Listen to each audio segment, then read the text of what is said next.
ఖమ్మం జిల్లా ఎన్కూరు మండలం రేపల్లెవాడ గ్రామంలో నకిలీ బీటీ విత్తనాలను పోలీసులు పట్టుకున్నారు. సుమారు 15 లక్షల విలువైన 5 క్వింటాల 60 కేజీల నిషేధిత బీటీ విత్తనాలను పట్టుకున్నారు. రైతులను విక్రయిస్తుండగా పోలీసులు దాడులు చేపట్టారు.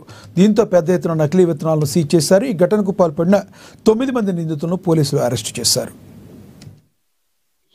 ఇన్స్ట్రక్షన్స్ ప్రకారంగా కమిషనరేట్ లో టాస్క్ ఫోర్స్ టీమ్స్ కూడా ఆల్రెడీ ఫామ్ చేయడం జరిగింది. టాస్క్ ఫోర్స్ టీమ్స్ లో లోకల్ SHOs, మండల్ లెవెల్లో అగ్రికల్చర్ ఆఫీసర్స్ వాళ్ళ అందరూ కొన్ని రోజుల నుంచి షాప్స్ కి checking, local information collection, farmers కి అవేర్నెస్ అన్ని చేస్తున్నారు. ఇప్పుడు నా తరఫు నుంచి జనాలకి, రైతులకి ఒక విజ్ఞప్తి ఉన్నాయి. వాడే ఈ సూచనలు మీకు కూడా ఎక్కడైనా ఎవరైనా బయట నుంచి రాత్రి వచ్చి సీడ్స్ సేల్ చేయడానికి ప్రయత్నం చేస్తే రేపు వాళ్ళే ఇమీడియట్ గా సేల్ చేసి వాళ్ళు వెళ్ళిపోతారు.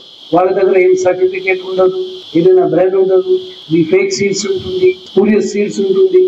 ఎట్లయినా ఎవరైనా ఏజెంట్స్ లోకల్ గా పెట్టిన బయట వాళ్ళ without registration, without approved unauthorized dealers ఉంటారా, వాళ్ళకి సీడ్ పర్చేజ్ చేయొద్దు. లూజ్ సీడ్స్ ఎక్కడైనా పర్చేజ్ చేయొద్దు.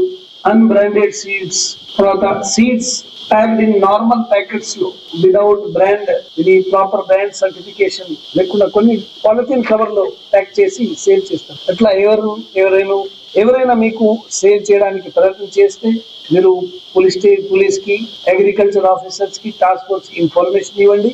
మేము ఇమీడియట్ గా ఇన్స్ట్రక్షన్ ఆఫీసర్స్ కి ఇచ్చి వాళ్ళ మీద యాక్షన్ తీసుకుంటున్నాం.